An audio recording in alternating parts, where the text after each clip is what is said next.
Après avoir bassiné mes amis pendant des années avec la culture et les traditions japonaises, me voilà enfin arrivé dans ce pays que j'admire et que j'adore tant. Mon voyage commence donc à partir de l'aéroport de Lyon. Ma direction, c'est Fukui, capitale de la préfecture de Fukui, au Japon. Une préfecture qui est pas très connue et qui pourtant est bien ancrée dans tout ce qui est tradition et artisanat japonais. Une grande partie de l'histoire de Fukui s'articule aussi autour de l'ère Sengoku, qui est l'ère où on a vu émerger en grande partie les samouraïs et seigneurs féodaux japonais. Je suis passé par deux compagnies aériennes, British Airways et Japan Airlines. Avec British Airways, j'ai pu faire Lyon-Londres, puis Londres-Tokyo, alors que Japan Airlines m'a permis de faire Tokyo-Komatsu, et j'ai dû prendre le bus pour finir mon voyage.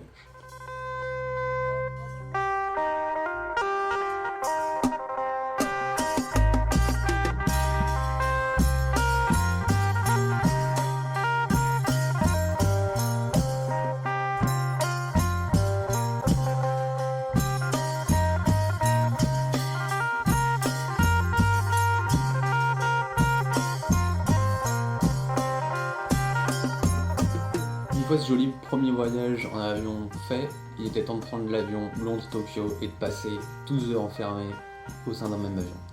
J'ai eu de la chance, j'étais tout seul sur la rangée de 3 que j'occupais. On dit souvent que la nourriture en avion est plutôt mauvaise, j'ai été assez agréablement surpris et on m'a proposé des plats plutôt typiquement japonais et un petit-déj typiquement anglais.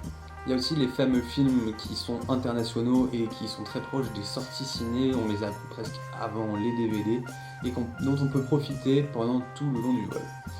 En classe économique, comme on peut le voir, c'est pas forcément génial l'écran, mais pour autant c'est plutôt sympa et ça occupe bien le voyage. Au bout de 7-8 heures, on commence à se sentir quand même un peu sale et après avoir tourné 50 fois pour essayer de s'endormir sans jamais y arriver, on se console un peu en regardant les jolis paysages qui s'étalent devant nous.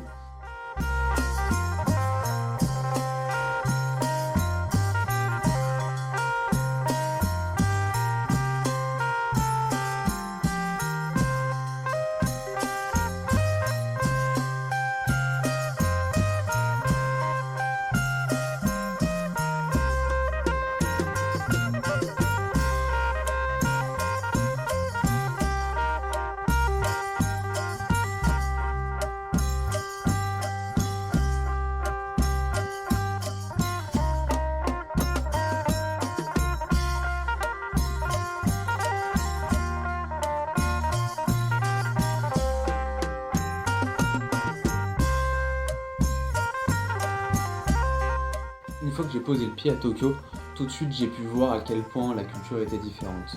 L'accueil est très chaleureux, les Japonais parlent très mal anglais, et tout est indiqué quasiment uniquement en japonais.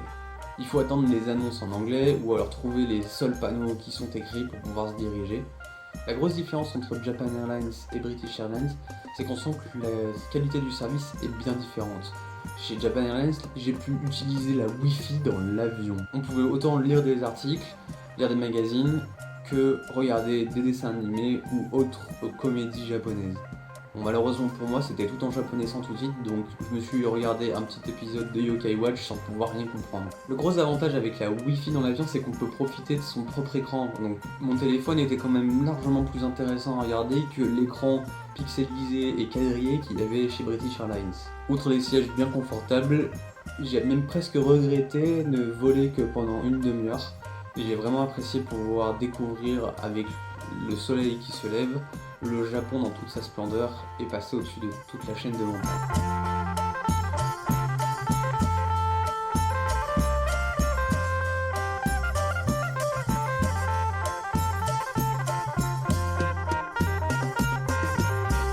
La deuxième chose la plus importante quand on arrive, c'est découvrir son appartement. Il faut savoir que là aussi, la différence de culture est plutôt importante. Donc voici l'endroit où je vis au Japon.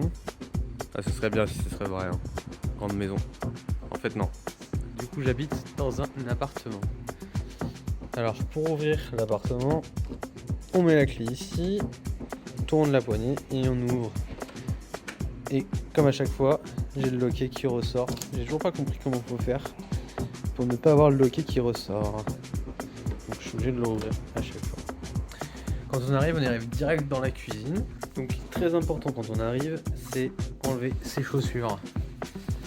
Hop. Enlever ses chaussures au Japon, c'est très important quand on rentre soit chez les gens, soit dans des lieux un peu publics ou dans les temples ou à certains endroits.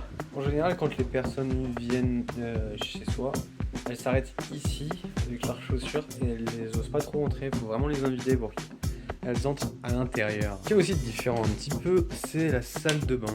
Dans la salle de bain, on a le robinet et on a aussi le pommeau de douche. Et en fait, tout ça c'est relié ici. Et on peut switcher l'eau de l'un à l'autre, soit l'évier, soit la douche. Il suffit de tourner ça pour changer l'un ou l'autre. La petite différence, c'est qu'on a une trappe au niveau du sol pour évacuer l'eau et surtout on a la ventilation. Ici en fait il y a très peu de ventilation, on aime bien humidifier les pièces. Une fois qu'on a pris sa douche en général, ça devient vite complètement embrumé. Les toilettes c'est aussi très différent. Outre le petit hublot pour regarder à l'intérieur, on a un évier juste au-dessus. Et en fait cet évier il permet de pouvoir, une fois qu'on a tiré la chasse, remplir directement. Donc on peut se laver les mains pendant que ça remplit la chasse d'eau. Donc plutôt bien pensé pour les économies d'eau. Et on a donc les portes japonaises, autrement appelées shoji. Les miennes elles sont en verre. Et on fait coulisser pour pouvoir rentrer dans la grande pièce à vivre qui est aussi la chambre. On voit donc le futon, c'est le fameux lit japonais. Et ce qu'il y a de trop bien, c'est le oreiller en grainerie. Au départ je pensais que ce serait pas très confortable de dormir dessus. Mais en fait, c'est juste le meilleur matériau mémoire de forme naturel. Là, on peut appuyer dessus, voilà, ça garde la forme. Et pour dormir, c'est supra confortable. Et aussi pour s'étirer le dos, on se met là, clac. Moi, j'adore faire ça. Après, le reste du mobilier est assez classique, avec mon bureau et la chaise. C'est la petite table qui sert à manger. Normalement, ce genre de petite table possède en dessous un appareil qui permet de chauffer. On appelle ça des kotatsu. C'est des tables chauffantes qu'on utilise pour manger et en général quand on est dessous après on n'a plus trop envie d'en sortir. Un autre truc super important chez les japonais, c'est l'air conditionné. L'air conditionné ça sert à tout, autant en été pour se sentir plus au frais et autant en hiver pour se chauffer. Cette télécommande est la télécommande la plus compliquée que j'ai eu à faire. Pourquoi ? Parce que quand on allume, là j'ai tout réglé pour que ce soit en mode chauffage, mais il y a 50 000 boutons. On ne sait pas du tout à quoi ça correspond. Avec les notions de base que j'ai en japonais, j'ai pu comprendre seulement 3 ou 4 boutons. Et on peut régler la quantité d'air qui sort, l'inclinaison des pales.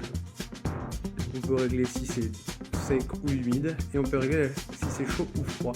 Et j'ai mis environ une demi-heure le premier jour à choisir l'air chaud ou froid, alors que je montais jusqu'à 30 degrés sans comprendre pourquoi ça marchait pas. Tout en prenant la ventilation glaciale dans la tronche, alors qu'il faisait à peu près 10 degrés à l'intérieur de la pièce.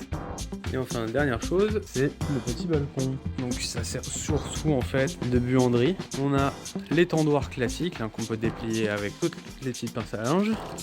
La machine à laver qui est directement dehors, ça m'inquiète un peu. Je sais pas trop si ça prend la flotte ou non, si c'est censé être waterproof. On se demande un petit peu, donc voilà. Le rabat qui se plie déjà, une deuxième fois on sait pas trop pourquoi. Pour l'instant je l'ai jamais utilisé. Si jamais ça me fait des misères, j'en ferai une vidéo. Et enfin, dernier point, c'est l'étendoir à serviettes. C'est plutôt sympa. On peut étendre plein de serviettes et autres trucs à partir de tiges comme ça. Donc ça reste tout seul et ça prend le vent, ce qui est plutôt sympathique. Surtout quand il fait beau comme aujourd'hui. Ah oui, et dernier truc sympathique, c'est le crochet en haut. On a juste à presser ici pour le décrocher. Et hop, ça s'accroche très simplement. Il y a beaucoup de fonctionnalités dans les appareillages et outils japonais. Donc toujours pour simplifier la vie. Et donc il y a aussi la trappe pour l'escalier de secours, l'emergency ladder. Je sais pas du tout si c'est fonctionnel. En tout cas, c'est solidement fermé. Et ça n'a pas l'air terrible dessous. Ouais, clairement, c'est pas top. On sent qu'il n'y a pas trop d'urgence, ça va. Pas trop de problèmes pour pouvoir sortir de l'appartement. On voit bien que la différence des cultures s'enseigne déjà entre le voyage et aussi la façon dont on occupe nos maisons. Les vidéos que je vais faire sur cette chaîne vont avoir pour but de pouvoir démystifier un petit peu le Japon et de montrer que les clichés qu'on s'en fait sont pas forcément vrais. Au-delà de ça, je vais aussi vous proposer de pouvoir découvrir la culture japonaise au travers des différentes visites que je vais faire. Et je vais essayer de pouvoir faire des vidéos à l'environ toutes les 2 semaines. J'ai pas vraiment de calendrier prévu. Je ferai un petit peu ça en fonction du temps que j'ai. Mon but vraiment c'est de pouvoir faire partager ma passion et faire partager mon expérience par mon propre regard. Je cherche pas vraiment à faire quelque chose soit de très objectif ou soit qui soit porté pour tout le monde. Mon but c'est de pouvoir faire un carnet de vie en fait, tout simplement, que je puisse regarder moi ou pour faire profiter mes amis et puis les personnes qui souhaiteraient découvrir le Japon. Si ça vous intéresse de découvrir le Japon au travers de mes vidéos, de découvrir un petit peu les stéréotypes qu'on s'en fait, ce qui est vrai et faux, n'hésitez pas donc à me suivre et à regarder les prochaines vidéos. Les Japonais sont vraiment des gens qui sont très accueillants et dans la prochaine vidéo je vous montrerai à quel point ils le sont parce que dès le premier jour j'ai pu tester les sento, ou plus connus sous le nom d'onsen en France. Onsen, it's kind of onsen.